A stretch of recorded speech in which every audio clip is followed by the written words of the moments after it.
Bienvenue sur ma chaîne YouTube. L'objectif de cette vidéo sera de récupérer des informations sur l'étape 16 du Tour de France sur le site officiel et de le coller dans une feuille donc de LibreOffice Calc, et ça permet après de colorer, voire faire des stats, hein, pourquoi pas.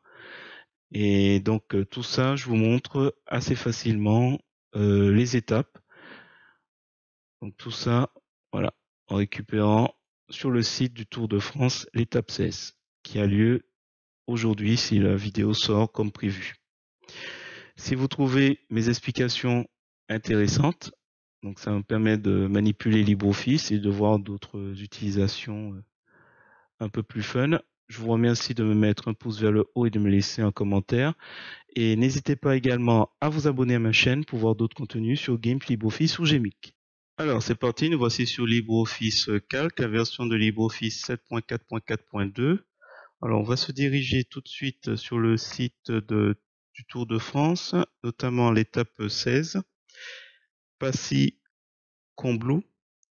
Et l'idée c'est de descendre et d'aller sur itinéraire, horaire, et de voir comment on peut récupérer ce petit tableau donc, et le mettre dans LibreOffice Calc. C'est simple. Vous cliquez, vous lâchez pas le bouton de la souris sur ce qui constitue certainement le début du tableau. Vous lâchez toujours pas le bouton gauche de la souris et vous descendez sur le dernier élément. Et là, vous avez une surbrillance qui se fait. Vous cliquez sur le bouton droit de la souris. Vous cliquez dans le menu contextuel sur copier. Vous faites CTRL-C, la touche CTRL et C du clavier.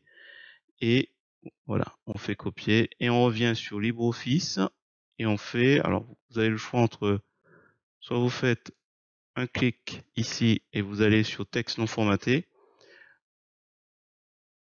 et vous assurez que le séparateur c'est tabulation, que le reste n'est pas coché. Alors vous vérifiez, hein, si ça se trouve ce sera le point virgule dans certaines fois où vous aurez un séparateur du style la barre verticale.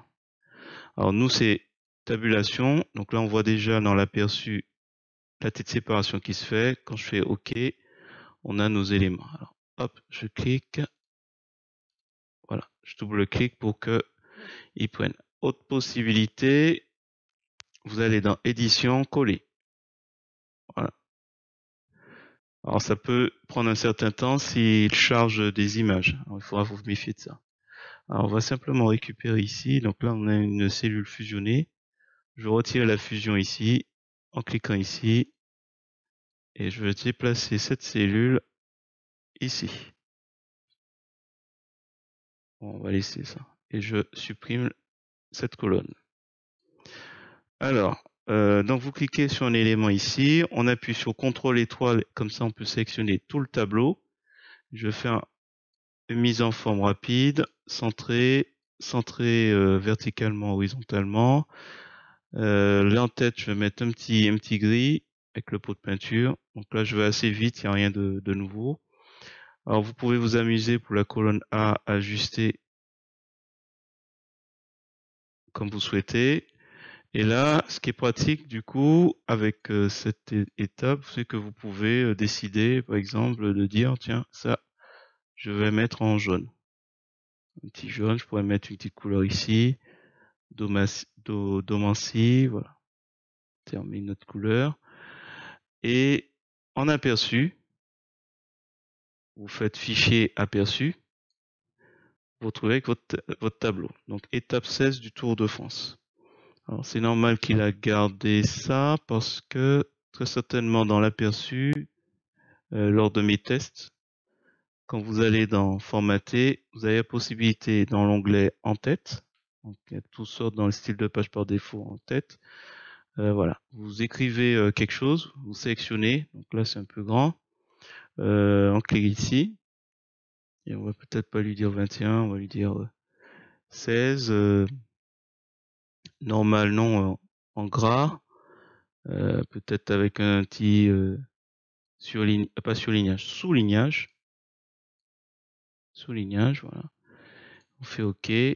Alors ça va sûrement faire moche. On fait OK et on fait encore OK. Voilà.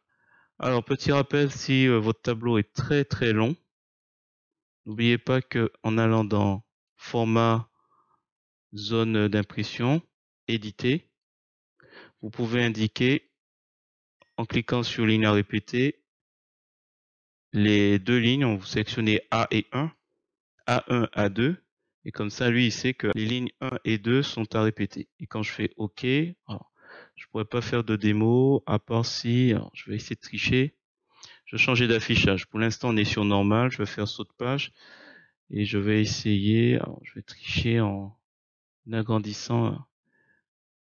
Voilà, je vois une page 2 qui se forme, j'agrandis, voilà, on a une page 2, je vais agrandir encore.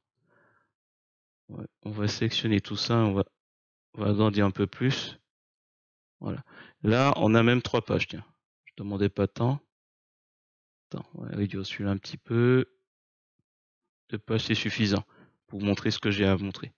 Donc là, on peut voir, j'aime bien ce type d'affichage, saut de page, parce qu'on voit très facilement les éléments. Donc ne pas hésiter à revenir sur l'affichage normal qui correspond à beaucoup de personnes comme l'affichage qu'on connaît. Et voilà. Et là, je change de page avec la molette de la souris et on voit facilement que l'entête, il bouge pas. Voilà. Je ferme et voilà. Et je vous dis à bientôt pour d'autres tutos, hein. Je vais en créer d'autres autour de Tour de France. Je pense que je vais en faire, je vais essayer de trouver des idées autour. Si vous avez trouvé ces explications intéressantes, n'hésitez pas à me mettre un pouce vers le haut et à me laisser un commentaire. Et sur ce, je vous dis à bientôt pour d'autres tutos sur LibreOffice, GIMP ou Gmic. Et sur ce, je vous dis à bientôt.